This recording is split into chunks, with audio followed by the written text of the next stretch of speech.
সুপ্রিয় সুধী, শরতের এই স্নিগ্ধ স্বর্ণালী সন্ধ্যায় সবাইকে স্বাগত জানাই আমাদের এনআরবি টেলিভিশন আয়োজিত আজকের মনের জানালা ভালো থাকার গল্প অনুষ্ঠানে। সাথে আছি আমি তাসমিনা। মনের জানালা ভালো থাকার গল্প অনুষ্ঠানটি মূলত একটি মানসিক স্বাস্থ্য সচেতনতামূলক অনুষ্ঠান। এই অনুষ্ঠানে ধারাবাহিকভাবে প্রতি পর্বেই আমাদের সাথে যুক্ত হন আমাদের বাঙালি ক্যানাডিয়ান কমিউনিটির বিভিন্ন স্তরের মানসিক স্বাস্থ্য সেবাকর্মীরা। তারই ধারাবাহিকতায় আমাদের সাথে আজকে আমাদের স্টুডিওতে উপস্থিত রয়েছেন জাকারিয়া মোহাম্মদ মঈনুদ্দিন। জাকারিয়া মোহাম্মদ মঈনুদ্দিন আমাদের সর্বাধিক পঠিত কানাডা থেকে বের হওয়া বাংলা পত্রিকা বাংলা মেইলের একজন নিয়মিত লেখক। তাছাড়াও তার ঝুলিতে রয়েছে অসংখ্য প্রাপ্তির ভাণ্ডার, তার রয়েছে অনেকগুলো প্রকাশিত বই। তো জাকারিয়া মোহাম্মদ মঈনুদ্দিনের আরেকটি যেটি বড় পরিচয়, সেই পেশাগত পরিচয়টি নিয়ে আজকে আমরা কথা বলবো এবং আমরা আলোচনা করব একটি বেশ গুরুত্বপূর্ণ প্রসঙ্গ, প্যারেন্টিং নিয়ে। তার আগে আপনাকে স্বাগত জানাই জাকারিয়া ভাই আমাদের আজকের এনআরবি স্টুডিওতে। কেমন আছেন আপনি? ধন্যবাদ তাসমিনা, শুভ সন্ধ্যা। ভালো আছি তো অবশ্যই বলতে হবে, কারণ হচ্ছে যে এনআরবি টিভি হচ্ছে আমাদের কানাডার একটা জনপ্রিয় টিভি। সেই এনআরবি টিভির চ্যানেলে মনের জানালার নামক চমৎকার অনুষ্ঠানে আমাকে ডেকে নিয়ে আসা হয়েছে কিছু বলার জন্য, কিছু শোনার জন্য। ভালো আছি, অবশ্যই ভালো আছি। আচ্ছা, আপনার পেশাগত পরিচয়টা একটু সংক্ষেপে যদি আমাদের দর্শকদের সাথে শেয়ার করেন। আমি রেজিস্টার্ড সোশ্যাল সার্ভিস ওয়ার্কার। আমি এখানে ইউনিভার্সিটিতে সোশ্যাল সায়েন্স নিয়ে লেখাপড়া করার পরে এই সেক্টরে কাজ করে আসছি প্রায় 11 বছর ধরে। আমি লফট কমিউনিটি সার্ভিস এখানে আছি ফুল টাইম কাজ হিসেবে, আর পার্ট টাইম করি কমিউনিটি কেয়ারে। আচ্ছা জাকারিয়া ভাই, আমাদের এই কানাডাতে বাঙালি পরিবারগুলোতে যেই এক্সিস্টিং ক্রাইসিসগুলো রয়েছে, আমরা মানসিক স্বাস্থ্যকর্মীরা যে বিষয়গুলো নিয়ে কাজ করি সেগুলোর মধ্যে আমার ধারণা মতে বর্তমান সময়ে প্যারেন্টিং একটা অনেক বড় ক্রাইসিস। তো এই বিষয়টি নিয়ে আপনি কিভাবে কথা বলবেন, কিংবা আপনি আমাদের দর্শকদেরকে প্যারেন্টিং নিয়ে যদি আজকে কিছু কথা বলতে চান? ধন্যবাদ আবারও তাসমিনা। আপনি নিজেও এই সেক্টরে আছেন, আপনিও বুঝতে পারছেন। আসলে আমি মনে করছি যে খুব সিগনিফিক্যান্ট একটা টপিককে আমরা টাচ করতে পারছি এখন। সুযোগ হচ্ছে এই টপিক নিয়ে কথা বলার। প্যারেন্টিং আসলেই আমার মনে হচ্ছে আমাদের বর্তমান প্রেক্ষাপটে গুরুত্বপূর্ণ একটা ইস্যু, যেটা নিয়ে আমরা কাজ করার সুযোগ আছে। আমাদের মনে করি এটা অনেক বিগ স্পেকট্রাম একটা ব্যাপার। আর যেহেতু এটার সঙ্গে শুধুমাত্র প্যারেন্টিংয়ের ব্যাপার না, বাচ্চাদের একটা কানেকশন আছে। সেই জায়গায় যেহেতু বাচ্চারাই আমাদের ফিউচার, একদম, সুতরাং ওরাই আমাদের ভবিষ্যৎ, আমাদের রূপরেখা নিয়ন্ত্রণ করবে, আমাদের দেশকে তুলে ধরবে। সো প্যারেন্টিং অত্যন্ত গুরুত্বপূর্ণ। অত্যন্ত সুন্দরভাবে বললেন। আমরা অত্যন্ত আনন্দিত যে আপনার এই ব্যস্ত সময়ের মধ্যেও আপনি আমাদের স্টুডিওতে এসে আপনার মূল্যবান পরামর্শ দেবেন আমাদের এবং এই সুন্দর কথাগুলো জানাবেন। তথ্যমূলক আপনার আলোচনাটা আমাদের ঋদ্ধ করবে। আমরা জানি যে আমরা বাঙালিরা বিশেষ করে একটা শান্তির নীড় বলতে বুঝি যেখানে স্বামী স্ত্রী ছাড়াও কিছু সুস্থ সবল বাচ্চারা থাকবে এবং সেই সব সন্তানদেরকে আমরা আমাদের আদর্শ দিয়ে সুন্দরভাবে আমাদের মতো করে গড়ে তুলব এবং এই একটা নিষ্প্রাণ গৃহকোণকেও, যেটা শুধুমাত্র ইট সিমেন্টে গড়া একটা কাঠামো, সেটাকেও প্রাণ এনে দিতে পারে একজন সুসন্তান। এই ব্যাপারে আপনার প্রথম মন্তব্য কি হবে, বা আমরা কিভাবে সে পথে আগাতে পারি? প্রথম আমাদের কি করা উচিত? ধন্যবাদ তাসমিনা। আমার মনে হয় যে সুসন্তান তো সবই, আমাদের সব সন্তানই সুসন্তান, আমরা এটাই কামনা করি। তো এই বিষয়টাকে বলতে হলে আমাদের আরেকটু ডিপে যদি যায়, আমাকে যদি সুযোগ দেন, প্যারেন্টিংয়ের কিছু বিষয়গুলো যদি বেসিক ব্যাপারগুলো আমরা থেকে শুরু করি, তাহলে আমাদের আলাপটা আমার মনে হয় আরও সহজ হবে। আমি কি একটু আমার বইয়ের ভাষায় কিছু টার্মিনোলজি কিছু কথা বলতে পারি কিনা? সো মনোবিজ্ঞানীরা আসলে প্যারেন্টিংকে 4টা ভাগে ভাগ করেছেন। সো একটাকে বলা হচ্ছে অথরিটেরিয়ান প্যারেন্টিং, আরেকটাকে বলা হচ্ছে অথরিটেটিভ প্যারেন্টিং, আরেকটাকে বলা হচ্ছে পারমিসিভ প্যারেন্টিং, এবং সবশেষে আমরা একটা বলছি নেগলেক্টফুল প্যারেন্টিং। So, এই জিনিসগুলো যতই আমরা বলি, আমরা হয়তো ব্যাপারটা টার্মিনোলজিতে আমরা হয়তো অনেকের জানা বা অনেকের না জানা, কিন্তু আমি যদি কথাগুলো বলি দেখবেন আমরা সবাই এর মধ্যে ঘুরপাক খাচ্ছি, আমরা সবাই জানি অবশ্যই। এই বিষয়গুলো কি। যেমন ধরেন প্রথমে যদি বলি আমি অথরিটেরিয়ান প্যারেন্টিং এর কথাই ধরা যাক, যেটা হলো যে আমরা সবসময় বলি যে আমার বাচ্চা ডাক্তার হতে হবে, ইঞ্জিনিয়ার হতে হবে, অমুক হয়েছে তোমাকেও হতে হবে। সো এই ধরনের গোল সেট যেটা যেটা আমরা প্যারেন্টরা ঠিক করছি, যে গোল সেটিং এ কিন্তু বাচ্চাদের কোনো রোল নেই। বাচ্চারা জাস্ট কম্পিউটারের মতো মনে করছে যে আমার আব্বু আমাকে বলেছে আমাকে ডাক্তার হতে হবে, ডাক্তার হতে হলে কি করতে হবে, এটা করতে হবে, এটা করতে হবে। তো সেই জায়গায় সেই গোল সেট বাবাই করে দিচ্ছে, বাবা মারাই করে দিচ্ছে, এবং সেটাকে কেন্দ্র করে কিছু রুলস করে দিচ্ছে। সেই রুলসগুলো যাতে ইমপ্লিমেন্ট হয় সে বিষয়ে আমরা ডিসিপ্লিন করছি। আমরা পান থেকে চুন খুসলেই একটু নাম্বার এদিক কম হলে তাদেরকে যাতা বলছি, তারাও বেচারা ওরাও স্ট্রেসফুলের মধ্যে থাকে। এই তো আমি এটাতে খারাপ করলাম, আব্বু বোধহয় আমাকে কি করবে, আব্বু বোধহয় আমাকে মারবে, এরকম হয়তো এরকম এক ধরনের ফেয়ারফুল পার্সোনালিটি তাদের ডেভেলপ করে। সো এটাকে বলা হচ্ছে অথরিটেরিয়ান প্যারেন্টিং। এই প্যারেন্টিংগুলোর একটা দিক হলো যে হয়তো সাময়িকভাবে আমরা ফল পাই বাচ্চারা, কিন্তু as a whole in the long run এরা খুব ভালো শাইন করতে পারে না। হ্যাঁ, আমরা যদি আপনার পরের পর্বটাতে যাবার আগে মানে এই সেক্টরটা নিয়ে একটু কথা বলি। হ্যাঁ, যে মানে ড্রব্যাকটা কি আসছে, এতে কি হচ্ছে? এতে যেটা হচ্ছে যে একটা বাচ্চা কিন্তু কখনোই প্রপার ডিসিশন মেকার হতে পারছে না। আমরা যদি ফিউচার লাইফটা দেখি, যে এভাবে বেড়ে ওঠা বাচ্চাগুলো, একটা সময় ছিল হ্যাঁ আমরা কিংবা আমাদের আগের জেনারেশন বাবা মা যেটা বলতো আক্ষরিক অর্থে আমরা সেটাই করতাম। বাবা বললো কাউকে লয়ার হতে হবে, সে লয়ারই হচ্ছে, ডাক্তার হতে হবে, সে ডাক্তারই হচ্ছে। কিন্তু এখন তো সময়টা সেরকম নেই। এখন দেখা যাচ্ছে যে ছোটবেলা থেকেই প্রত্যেককে একটু ডিসিশন মেকিং ক্যাপাবিলিটি স্কুল থেকেও দেওয়া হচ্ছে। এখন আমরা যদি বাড়িতে সেটা প্র্যাকটিস না করি তখনই গ্যাপটা হয়ে যাচ্ছে, এবং এই বাচ্চাগুলো সবসময়ই একটু মন ছোট করে রাখে। তারা ওই যে ফিয়ারফুল প্যারেন্টিং যেটা বললেন, তারা যে কোনো সিদ্ধান্ত নিতেই ভয় পায়। এমনকি দেখা যায় যে তারা অনেক বড় হলেও তারা কিন্তু সিদ্ধান্তের বেলায় কারোর না কারোর উপর নির্ভর করেই থাকে। তো এটা হ্যাঁ প্রাথমিকভাবে কিছুটা ডিসিপ্লিনে রাখে বাচ্চাদেরকে, but in the long run তারা কিন্তু অনেকগুলো স্কিল হারাচ্ছে, তারা ডিসিশন মেক করতে পারছে না। এক্স্যাক্টলি, হ্যাঁ, that's a good point. Self esteem তৈরি হচ্ছে না, স্বাবলম্বী হতে পারছে না। একটু এদিক ওদিক হলেই আব্বুকে ফোন করছে, আব্বু এটা ইউটিউব দেখছে, যার কারণে একটা আমরা স্ট্যান্ডার্ড যেটা এক্সপেকটেশন সেটা ফুলফিল হচ্ছে না একদম। তো এটা একটা ভালো দিক আপনি তুলে ধরেছেন। তো আমরা জানি প্যারেন্টিং এর আরো কয়েকটা টাইপ আছে, আমি লাস্ট শেষে দিয়ে আমরা এটা সাম আপ করব। তো দ্বিতীয়টা নিয়ে আপনি যদি বলতে। আমি এবার একটু ইয়েতে যাই, সেকেন্ডটাকে ইয়ে করে যদি পারমিসিভে যাই সেটা একটু সুবিধা হবে। আপনি অথরিটেটিভটা নিয়েও একটু বলে নিতে একটু পরে যাই, অথরিটেটিভটা পরে বলি। কারণ হলো যে পারমিসিভ প্যারেন্টিংটা হলো আপনার কেউ না কেউ সবই করতে দিচ্ছি, যাই চাচ্ছে তাই চাচ্ছে তার সব করতে দিচ্ছি, তার খেয়াল খুশি মতো সে যা কিছু করছে। আমরা কাজ নিয়ে ব্যস্ত, পার্টি নিয়ে ব্যস্ত, আমাদের নিজেদের নিয়ে ব্যস্ত। এখন এই ব্যস্ততার মাঝে বাচ্চারা কোন সাবজেক্ট নিচ্ছে, সে তার কোর্সগুলো কি নিচ্ছে, সে কি পড়ছে, তার একাডেমিক কি, তোর কোনো খেয়াল করছে না। তার চেয়ে বড় ভাইয়া আমার যেটা মনে হচ্ছে, তার চেয়ে বড় ব্যাপার যে এই বাচ্চাগুলো একটা পর্যায়ে গিয়ে বেশ স্বেচ্ছাচারী হয়ে উঠছে। কারণ তারা ছোটবেলা থেকেই এভরিথিং আনকন্ট্রোল, হ্যাঁ, তারা যেভাবে যাচ্ছে সবকিছু সেভাবে। কিন্তু বাস্তবিক জগতে তো আসলে আমরা যেখানে যেভাবে যা চাই সবকিছু তো সেভাবে পাচ্ছি না। সো কন্ট্রোলটা তাদের মধ্যে আসছে না, এবং এতে করে হচ্ছে কি প্যারেন্টদের সঙ্গে তাদের একটা ডিসটেন্স তৈরি হচ্ছে। আমাদের যে ফ্যামিলি যে বলয়, এই বলয় থেকে কিন্তু এরা মাঝে মাঝে ছিটকে পড়ে যাচ্ছে। একদম ছিটকে, যেমন তারা একটু হাই স্কুল শেষ করলো, হয়তো ভালো রেজাল্ট করলো না, হয়তো অনেকে ড্রপ আউট হচ্ছে, ওদেরকে কোথাও কলেজে বলি, ইউনিভার্সিটিতে বলি, সেরকম তারা ভালো প্রোগ্রেস করতে পারছে না। ইভেন তারা হয়তো বাবা মার সঙ্গে থাকছেও না, এরাই কাজ যুগে বাই বাই ড্যাডি বলে চলে যাচ্ছে আরেকজনের সঙ্গে। আচ্ছা, আমরা যদি তারপরের দিকে যাই, তারপরে যেমন আমার মনে হয় যে সবচেয়ে বেশি এফেক্টেড হচ্ছে যে বাচ্চাগুলো নেগলেক্টেড। তো আপনি যদি নেগলেক্টেড প্যারেন্টিং নিয়ে কিছু বলেন, যে এটা আসলে কতখানি আমাদের কমিউনিটিতে আমরা দেখি, আর এটা রিডিউস করার জন্য কি কি স্ট্র্যাটেজি হতে পারে? নেগলেক্টের যেটা আমরা বলছি সেটা হলো যে এটা আসলে একটা অপরাধী, কিন্তু এটা আইনের চোখেও অপরাধী।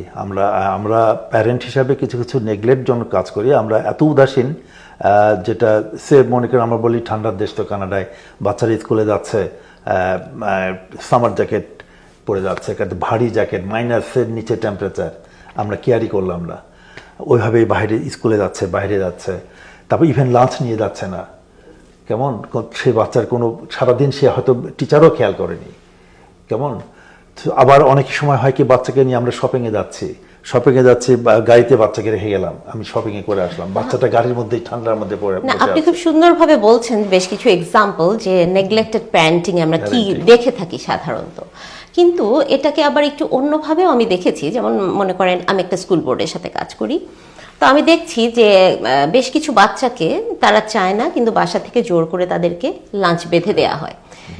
কিছু বাচ্চাকে আমরা দেখি যে বাসায় যদি তারা লাঞ্চ বক্সটা নিয়ে ফেরত যায়, তখন আবার সেখান থেকে পানিশমেন্ট হয়, যে কারণে তারা খাচ্ছে না, তারা বক্স আনছে, তারা কিন্তু ট্র্যাশে ফেলে দিচ্ছে, দেন তারা এমটি বক্স নিয়ে বাসায় যাচ্ছে, তাই না? আবার অনেক ক্ষেত্রে দেখা যাচ্ছে, আরেকটা এক্সাম্পল দিই, যে আমি দেখেছি রিসার্চ টাইমে খুব ঠান্ডা, বাচ্চা বাসা থেকে জ্যাকেট নিয়ে এসছে, কিন্তু কোনোভাবেই সে জ্যাকেটটা পরছে না, জ্যাকেটটা সে রেখেই চলে যাচ্ছে রিসেসে। হ্যাঁ, তো এক্ষেত্রে এটাকে কি আপনি নেগলেক্টেড প্যারেন্টিং বলবেন? প্যারেন্টস কিন্তু চাচ্ছে, কিন্তু ওই যে পারমিসিভ ভাবে আমার মনে হয় শুরুটা হয়, ট্রেনিংটা ওইভাবে পায়নি, আমাদের কাছ থেকে সেই ইয়েটা পায়নি যে বাবার এটা ঠান্ডা লাগছে, তোমাকে অসুখ করবে, তোমার অসুখ করবে, তুমি খারাপ ফিল করবে, সো এটা তোমার। কিন্তু আবার একটু ডিফারেন্ট হয়, কিন্তু দেখেন ডে কেয়ারে যে বাচ্চাগুলো যাচ্ছে তারা কিন্তু একটু ডিফারেন্ট ভাবে হচ্ছে। আপনি জানেন কি না জানি না, ডে কেয়ারে বাচ্চাগুলো দেখবেন ওরা জ্যাকেটটা যখন পরবে, জ্যাকেটটা ফ্লোরের মধ্যে একটা শেপে রাখে, একে দুটো হাত দুটো দিকে ওইভাবে, বিকজ দে আর ট্রেইনড। এখন আপনি যে প্রসঙ্গে আসছেন, আমাদের এখানে প্যারেন্টিং এর সঙ্গে কালচারেরও একটা ব্যাপার আছে। এক্স্যাক্টলি, কালচারের সঙ্গে আমাদের সমন্বয়টা ওইভাবে আমরা ভালোভাবে করতে পারছি না। ওই পারমিসিভে যেমন ছেড়ে দেওয়া, আবার ইয়েতে আবার কি নাম নেগলেক্টফুলে যেমন আমরা আমাদের অ্যাজ এ প্যারেন্ট হিসেবে রোলগুলো পালন করলাম না, বিধায় এই বাচ্চাগুলোকে, এই কোমলমতি যে এই বাচ্চাগুলোকে আমরা একটা এমন ভালনারেবল সিচুয়েশনে রেখে রাখলাম, যারা তাদের পার্সোনালিটি, তাদের ডেভেলপমেন্টটা ওইভাবে কিন্তু হচ্ছে না, কিন্তু যার ফলে এরা আমাদের সমাজে সেভাবে কন্ট্রিবিউট করতে পারছে না। এই জায়গাটাই হলো আমাদের। হ্যাঁ, কিন্তু জাকারিয়া ভাই, আমরা যদি একটু গভীরভাবে দেখি যে আসলেই যেমন এই প্রসঙ্গগুলোতে আমরা ঠিক ব্লেম দিতে পারছি না, যে অনেক ক্ষেত্রে দেখা যাচ্ছে যে প্যারেন্টসরা তাদের শত ব্যস্ততার মধ্যেও তারা খাবার বেঁধে দিচ্ছে, তারা গরম কাপড় দিয়ে পাঠাচ্ছে, কিন্তু বাচ্চা সেটা ইউজ করছে না। আবার উল্টো দিকে আমরা কিন্তু এমনও দেখি, প্রচন্ড গরমের মধ্যে একটা শপিং মলে গাড়ি পার্ক করতে গিয়ে দেখলাম যে পাশের একটা গাড়িতে একটা বাচ্চা, 4-5 বছরের একটা বাচ্চা, প্রচন্ড গরমে ঘেমে নিয়ে একাকার, গাড়িতে সে বন্ধ, বাবা মা ভিতরে শপিং মলে। এটা কিন্তু মানে একদম বাস্তব, আমি বলি একদম অ্যাপ্রোপ্রিয়েট এক্সাম্পল ফর মানে নেগলেক্টেড প্যারেন্টিং যেটা। হ্যাঁ, আসলেই অনেক সময় আছে অনিচ্ছাকৃতভাবে, কিন্তু অনেক সময় ইচ্ছাকৃতভাবেও হচ্ছে, যে কারণে আমার মনে হয় সিএস কাজ করে যাচ্ছে, তাই না? সিএস এর রিপোর্ট করা এটা অবশ্যই আমাদের উচিত। এই ধরনের যদি আমাদের চোখের সামনে যদি আমরা দেখি, উই মাস্ট রিপোর্ট ইট। তো আমরা তো ইতিমধ্যে 3টা টাইপের প্যারেন্টিং নিয়ে কথা বললাম, তো আমার মনে হয় ফোর্থ ওয়ান ইজ মোস্ট, আমি সেজন্য একটু আলাদা করে রেখেছি। এই 3টার বিপরীতে যদি আমরা এমন একটা অ্যাপ্রোচ প্যারেন্টিং নিয়ে আসি, যার মধ্যে থাকবে প্যারেন্ট বাচ্চাদের সঙ্গে একটা রেসপেক্ট থাকবে, একটা ট্রাস্ট ওয়ার্দি রিলেশনশিপ থাকবে, একটা কনসিস্টেন্সি থাকবে। হুট করে এক বাবা খুব আদর সোহাগ করছে, পরের দিন আবার গায়ে হাত তুললো, এসব না। একদম কনসিস্টেন্ট মিউচুয়াল রেসপেক্ট, মানে অনুপাতটা, আদর, ভালোবাসা, শাসন, সবকিছু ব্যালেন্স, হ্যাঁ, অনুপাতটা একটা ব্যালেন্স থাকবে। একদম আমি চাচ্ছি, দিচ্ছি, বাবা আমাকে এটা দাও, ওটা দাও, অমুক ইয়ে দাও, সেরকম না। আমরা সবকিছু ব্যালেন্স করে যেটাই সেটাই বলা হচ্ছে অথরিটেটিভ প্যারেন্টিং।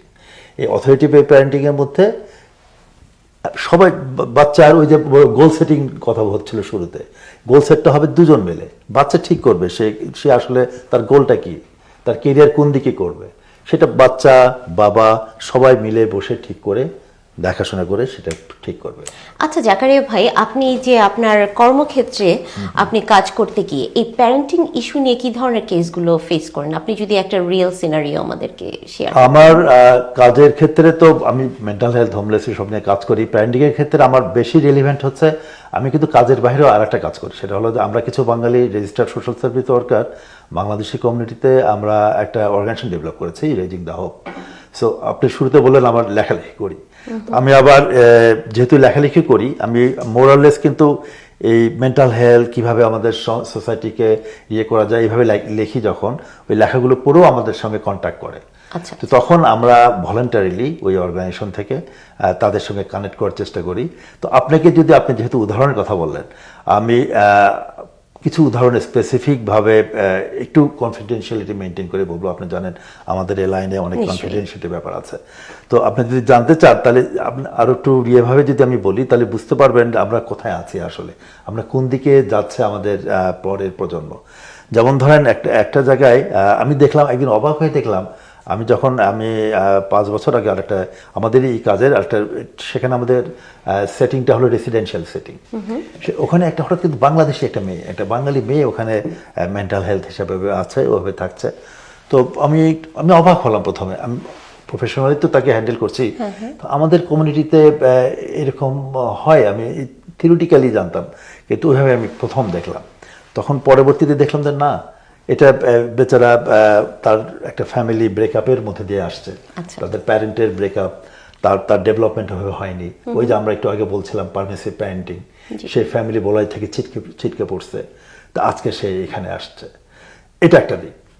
আবার যদি আরেকটা দিক বলি, সেটা হলো যে আমি আরেকটা প্যারেন্ট আমাদের সঙ্গে যোগাযোগ করলো, আমাকে বেশ কেটেই সে ফোন করে কথা বলার চেষ্টা করে, ভাই প্লিজ আপনি আমাদের একটু যদি বাঁচান। কি ব্যাপার?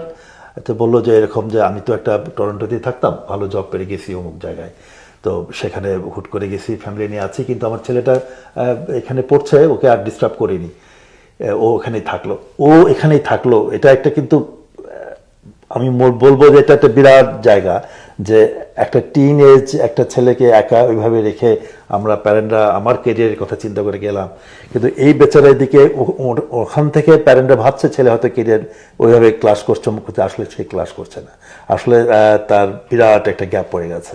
ওই যে আবার পারমিসিভ প্যারেন্টিংয়ের কথা আসে যায়, সে তার হাই স্কুল ড্রপ আউট ফ্রেন্ডের সঙ্গে মেলামেশা করে সে ড্রাগের মধ্যে দিয়ে চলে গেছে।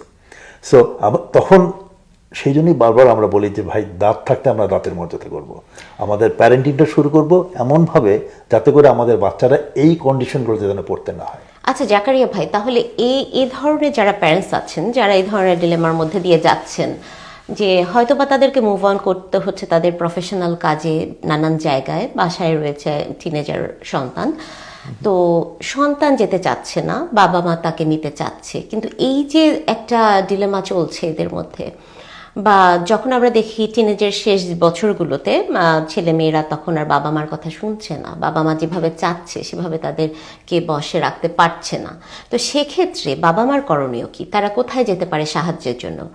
একজন প্যারেন্ট যদি মনে করেন যে আমার সন্তানটিকে আমি এভাবে করে সিস্টেমে রাখতে চাই, কিন্তু এই যে বলেন ড্রাগ অ্যাডিক্ট হয়ে যাচ্ছে, ড্রপ আউট করছে, সিস্টেমে থাকছে না, ডিসিপ্লিন মানছে না, তো এরকম ক্ষেত্রে আপনি যদি আমাদের দর্শকদের জন্য একটু বলেন যে তারা আসলে কোথায় যে সাহায্য নিতে পারে, চাইতে পারে, কিংবা কিভাবে তারা তাদের সন্তানদেরকে আবারও একটা স্ট্রাকচারে আনতে পারে।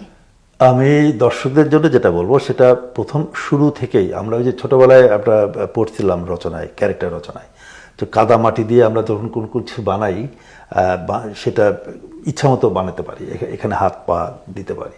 আবার এটা যখন আগুন দিয়ে পোড়াই টোড়াই হয়ে গেল একটা কিছু, তখন যদি মনে করি না হাতটা এরকম হয়নি, তখন যদি দিতে চাই তাহলে কিন্তু হবে না, শক্ত হয়ে গেল, এটা হবে না। ঠিক আমাদের বাচ্চাদের যে ডেভেলপমেন্টের যে স্টেজগুলো আছে, একদম শুরু থেকেই আমাদের ফলো করতে হবে প্রপার প্যারেন্টিং, অথরিটি প্যারেন্টিং। এই প্র্যাকটিসগুলো যদি আমি করি তাহলে কিন্তু ইয়ে হবে। আর আপনি বলছেন যদি হয়েই গেল, সেটাই যদি হয়ে যায় তখন আমরা যেটা করতে পারি সেটা হলো যে প্রথম কথা, ওদের এসব দেশে কিন্তু ওদেরকে ওই বাচ্চারা যদি 18 ক্রস করে, ওদের অটোনমিটাকে ওরা রেসপেক্ট করে। ওরা কি চায়, ও কি চাচ্ছে, ও কি আমাদের সার্ভিস নিতে কিনা, কারো সার্ভিস নিতে কিনা, এই জিনিসগুলো ওকে জিজ্ঞাসা করা হয় শরিয়াতে। সুতরাং বাচ্চাকে কনসেন্ট নিয়ে, বাচ্চা অনেক সময় এদের মধ্যে আসতেই চায় না, বাচ্চা বলে না আমি কিচ্ছু হয়নি, আমি ড্রাগ নেই না, আমি কিচ্ছু করি না, আমার কিচ্ছু হয়নি, অথচ সে কিন্তু একটা বিরাট অন্ধকার একটা জগতের মধ্যে আছে।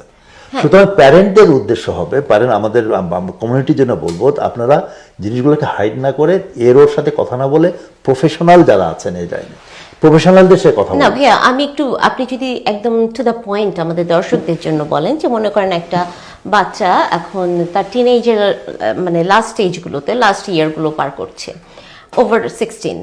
তো বাচ্চাটা মনে করছে she has every right to take her decision, right? কিন্তু বাবা মা দেখতে পাচ্ছে ক্লিয়ারলি যে সে লেখাপড়া করছে না বা তার ঠিক যেভাবে চলার সে ঠিকভাবে চলছে না। এখন যখন বাচ্চাদেরকে এখানে 16-এ বলা হয় যে তোমরা তোমাদের সিদ্ধান্ত নিতে পারো অনেক ক্ষেত্রেই, তো সেক্ষেত্রে বাবা মার করণীয় কি? ছেলে মেয়ে যখন বলছে যে সে তার সিদ্ধান্ত নিতে চায়, বাবা মা যখন দেখছে এটা ভুল, তখন বাবা মার করণীয় কি? এই ভুল বিষয়গুলো কিন্তু বাবা মা দেখছে, বাবা মার পার্সপেক্টিভটা দেখতে হবে আগে। বাবা মার পার্সপেক্টিভটা কতখানি রিয়েলিস্টিক সেটা একটা ব্যাপার আছে। আমার কথা হলো আসতে হবে বাচ্চার এখান থেকে। বাট এটা কি আসলেই এটা মিউচুয়ালি কি বলা হচ্ছে এটাকে ভুল, না শুধু এক পক্ষই বলছে এটা ভুল? যদি মনে করা হচ্ছে একটা জায়গায় এসে যদি বলছে, বাচ্চার মধ্যেও যদি রিপেন্টেন্সি ডেভেলপ করে যে না আসলেই তো আমি মনে করছি এটা আমার জন্য ঠিক না, এইরকম একটা স্টেপে আগে নিয়ে আসতে হবে। নিয়ে এসে তখন তারপরে তাকে প্রফেশনাল। কিন্তু প্রফেশনাল বলতে আপনি এখানে কি বলছেন? মানে মনে করেন যে আমাদের একদম আমরা যারা জানি না রিসোর্সগুলো সম্পর্কে, রিসোর্স আপনি আমি একদম প্রথমে to the বলবো point যে যদি দর্শকদের টু দ্য বলেন। পয়েন্টে যদি বলি এখানে গার্লস্টেন ক্রাইসিস সেন্টার আছে, তারপর হলো 310 কোপ আছে। আচ্ছা, ওসব জায়গায় যে বলতে হবে কি? এসব জায়গায় মানে যে আপনি একটু এদের খোলামেলা ভাবে আমাদের দর্শকদের বলেন যাতে তারা এরকম যে কোনো ইস্যু নিয়ে সরাসরি সংযুক্ত হতে পারেন। আপনারা যদি 310 কোপ ইউথদের নিয়ে এখানে কাজ করে, গার্লস্টেন ক্রাইসিস সেন্টার, এদের নাম্বার আছে, গুগল করলে নাম্বার কোনো ব্যাপার না, গুগল করলে পরে নাম্বারটা পাওয়া যাবে। এখন যে জিনিসটা হয় সেটা হলো যে আমরা ওই রিসোর্সগুলো ইউজ করতে ভয় পাই, মনে করি যে ওখানে পড়বো না জানি কি হবে, এবার যদি আমার বাচ্চাকে কেড়ে নিয়ে যায়। অনেকের কাছ থেকে অনেকভাবে কথা শুনি, তাদের মধ্যে ফেয়ার কাজ করে। সো আমি দর্শকদের যেটা বলবো, এটা কোনো ফেয়ার করার কোনো কারণ নেই। বাচ্চা হলো দিন শেষে এটা আমাদেরই বাচ্চা, আমরা সবাই চাই বাচ্চাগুলো যেন ভালো থাকে, সুখে থাকে, সুন্দর থাকে। তাই যদি হয়, ওদের যদি সুখ কামনা করি, ওদেরকে আমরা প্রফেশনাল কাউন্সিলরদের সঙ্গে একটা লিঙ্ক করার ব্যবস্থা করব। তারা ধাপে ধাপে তাদেরকে থেরাপি বিভিন্ন ধরনের আছে, আপনি নিজেও বিহেভিয়ারাল থেরাপিস্ট। সো এই রিসোর্সগুলোর মধ্যে সমন্বয় সাধন যাতে করা যায়, সেটাই হলো আমাদের কাজ। ওই যে বলছিলাম রেজিং দ্য হোপের কথা, আমরা কাজ করি। এটা কিন্তু একেবারে সহজও না, কারণ আমাদেরকে তারা এটা ট্রাস্ট ডেভেলপ করতে হয় প্যারেন্টদের। সেই ট্রাস্ট অর্জনের করার বিষয় আছে। তো সেই প্যারেন্টদের কাছে আমরা অনেক আমাদের এক্সপিরিয়েন্স থেকে দেখেছি। তো বলবো না জাকারিয়া ভাইকে এটা নিয়ে বলা ঠিক হবে না, ঠিক হবে না, আবার এটা কমিউনিটির মধ্যে এটা কি কতখানি ছড়ায় যায়, এই ব্যাপারগুলোকে বের হয়ে এসে সত্যিকার যদি আমার বাচ্চার আমি হিতাকাঙ্ক্ষী হই, এসব সলভ করার চেষ্টা করব with the help of professional personal. অনেক সুন্দরভাবে বললেন জাকারিয়া ভাই। আমার ধারণা আমাদের দর্শকরা আমাদের আজকের এই আলোচনা থেকে অনেক বেশি উপকৃত হবেন। প্যারেন্টিংয়ের মতো এত গুরুত্বপূর্ণ একটা বিষয় আসলে এত সংক্ষিপ্ত সময়ে পুরোপুরি আলোচনা করা সম্ভব নয়। তবু আমরা চেষ্টা করেছি প্যারেন্টিংয়ের একদম বেসিক বিষয়গুলো নিয়ে কিছুটা কথা বলতে। দর্শকদের আমি বলবো, আপনাদের যদি এই বিষয়ে আরও কোনো প্রশ্ন থেকে থাকে তাহলে আপনারা আমাদের সাথে ইমেলে যোগাযোগ করতে পারেন, মনের জানালা nrbtv@gmail.com। আপনার যে কোনো প্রসঙ্গ নিয়ে, যে কোনো প্রশ্ন নিয়ে আমরা আপনাদেরকে সংযুক্ত করে দিতে পারি এরকম কোনো প্রফেশনালের সাথে। অনেক ধন্যবাদ জাকারিয়া ভাই। আমরা অনুষ্ঠানের একেবারেই শেষ প্রান্তে, আপনি যদি শেষ কোনো কথা বলতে চান আমাদের আজকের দর্শকদের উদ্দেশ্যে। দর্শকদের উদ্দেশ্যে একটাই বলবো, বাচ্চা কাচ্চা এসব আমাদেরই বাচ্চা কাচ্চা, এদের সঙ্গে অত রাগারাগি না করে পজিটিভলি দেখব, পজিটিভিজম দৃষ্টিতে দেখব, এবং ওদের সমস্যাগুলোকে নিজেদের সমস্যা মনে করে একসঙ্গে মিউচুয়ালি সলভ করার চেষ্টা করব। এটা শুধু আমার ব্যাপার না, আর বাচ্চারা কিন্তু কোনো টুল বক্স না যে ওদেরকে টুল বক্স মতো ফিক্স করব, এরকম ব্যাপার না। আমরা যেটাই করব তা মিলেমিশে ছেলেমেয়েদের সঙ্গে বন্ধু হয়ে যেতে হবে। বন্ধুত্বপূর্ণ সম্পর্কই একমাত্র সমাধান। জাকারিয়া ভাই, আপনি অত্যন্ত সুন্দরভাবে আপনি প্যারেন্টিংয়ের বিভিন্ন স্টাইলগুলো আজকে আমাদের দর্শকদের জন্য বললেন, এবং আমার ধারণা আমাদের দর্শকেরা ভীষণ উপকৃত হবে। আপনি যদি আমাদের দর্শকদের জন্য, আমরা অনুষ্ঠানের একেবারে শেষ প্রান্তে একটি বাক্যে বা সংক্ষেপে যদি কিছু বলতে চান, সেভাবে আমরা শেষ করতে চাই। ধন্যবাদ তাসমিনা। আমি দর্শকদের জন্য এটাই বলবো, সেটা হলো যে বাচ্চারা আমাদেরই বাচ্চা কাচ্চা, আমরা ভুল করব, বাচ্চারা ভুল করবে, কিন্তু আমরা বাচ্চাদের সঙ্গে একটা বন্ধুত্বপূর্ণ সম্পর্ক যদি তৈরি করতে পারি, তাদেরকে যদি একটা ট্রাস্ট ওয়ার্দি রিলেশনশিপ ডেভেলপ করতে পারি শুরু থেকেই, তাহলে আমি মনে করি আমরা চমৎকার একটা বন্ডেজ তৈরি করতে পারবো এবং আমাদের বাচ্চা কাচ্চা অবশ্যই সফলতার মুখ দেখবে এবং কমিউনিটিতে কন্ট্রিবিউট করবে। ধন্যবাদ তাসমিন। অনেক ধন্যবাদ আপনাকে। NRB TV. সবশেষে বলবো, প্রতিটি বাচ্চাই আসলে ভিন্ন। ভিন্ন তারা তাদের দেহ, তাদের মন, মানসিকতা, তাদের বেড়ে ওঠার প্যারেন্টিং সিস্টেম, আপনার ধর্ম, আপনার সমাজ, আপনার সমস্ত কিছু মিলে। কাজেই কোনো একটি বাচ্চাকে অন্য বাচ্চার সাথে তুলনা করবেন না। আপনি কখনোই কুকি কাটার সিস্টেম দিয়ে তাকে জাজ করবেন না। মনে রাখবেন প্রতিটি বাচ্চাই ভিন্ন। আর সেজন্যই আমরা বলতে চাই যে আপনি আপনার বাচ্চার সাথে একটি বন্ধুসুলভ সম্পর্ক গড়ে তুলুন। আপনি বাচ্চাকে সমস্ত কিছুতেই না না না বলবেন না। আবার ছোটবেলা থেকে বাচ্চা যাই যাচ্ছে সেটা আকাশের চাঁদ চাইলেও এনে দিতে হবে, ওই মানসিকতাটাও আপনি ধারণ করবেন না। বলবো, বাচ্চার সাথে বন্ধুসুলভ সম্পর্ক তৈরি করুন, বাচ্চাকে শুনুন, বাচ্চা কি বলতে চায় সেটা বোঝার চেষ্টা করুন। যদি সেটা গ্রহণযোগ্যতা রাখে, গ্রহণ করে নিন। আর যদি সেটা না রাখে, তাহলে বাচ্চার সাথেই খোলামেলাভাবে আলাপ করুন যে কেন সেটা ঠিক নয়, কেন সেটা করা যায় না। এতে করে বাচ্চা বুঝতে পারবে যে তার মতামতকে মূল্যায়ন করা হচ্ছে, তার মন, তার মানসিকতা এবং তার ইচ্ছে অনিচ্ছার মূল্য পাচ্ছে তার বাবা মার কাছে। এভাবেই একটা ট্রান্সপারেন্সি এবং ট্রাস্ট গড়ে ওঠে ফ্যামিলির বন্ধনে। তো আমরা আজকে এই অথরিটেটিভ এবং পারমিসিভ, নেগেটিভ সব ধরনের প্যারেন্টিং স্টাইল নিয়ে আলাপ করেছি। আসলে কোনো একটা পার্টিকুলার টাইপ নিয়ে বেড়ে ওঠার সময়টা পার হয়ে গিয়েছে। সময়ের সাথে সাথে যেরকম পরিবর্তন এসেছে, সেরকম আমাদের প্রয়োজন এখন প্যারেন্টিং স্টাইলের মধ্যেও একটা সঠিক অনুপাত নির্ধারণ করা, যেখানে থাকবে কিছুটা পারমিশন, কিছুটা নেগেটিভিটি, কিছুটা অথরিটেটিভ, কিছুটা অথরিটেরিয়ান, সবগুলোর সংমিশ্রণে একটা সঠিক সুষ্ঠু অনুপাতে আমরা যাতে আমাদের বাচ্চাদেরকে একটা সুস্থ পরিবেশে গড়ে তুলতে পারি। এভাবে গড়ে তুললেই সেই বাচ্চাটি হবে আমাদের ভবিষ্যতের একজন আদর্শ সন্তান। সে হবে একটা প্রপার লিডার, ডিসিশন মেকার। আপনার বাচ্চাকে সফল করতে চাইলে আপনি তার ইনটেক নেন, তার ইনপুট নিয়ে আপনারটুকু দিয়ে তবেই আপনি একটা সংমিশ্রণ ঘটাতে পারেন। তো আমার মনে হয় আমাদের আজকের আলোচনাতে আমরা অনেকটুকু প্যারেন্টিং নিয়ে চিন্তা করবার, নতুন করে একটা রিফ্রেশার করবার নিজেদের মন মানসিকতাকে সুযোগ পেয়েছি। তো আমরা এখানেই শেষ করতে যাব আজকে। দেশে প্রবাসে বসে যে যেখান থেকে আমাদের আজকের অনুষ্ঠানটি দেখছেন, সবাইকে অসংখ্য ধন্যবাদ আমাদের সাথে থাকবার জন্য। কৃতজ্ঞতা এনআরবি টেলিভিশনের প্রতি আপনার আস্থা আর ভালোবাসার জন্য। তাই আবারও বলবো, মন খুলে হাসুন, প্রাণ ভরে বাঁচুন। আপনাদের সাথে আবারও দেখা হবে আমাদের পরবর্তী পর্বে। সে পর্যন্ত আজকের মতো বিদায় নিচ্ছি। আমি তাসমিনা। শুভরাত্রি।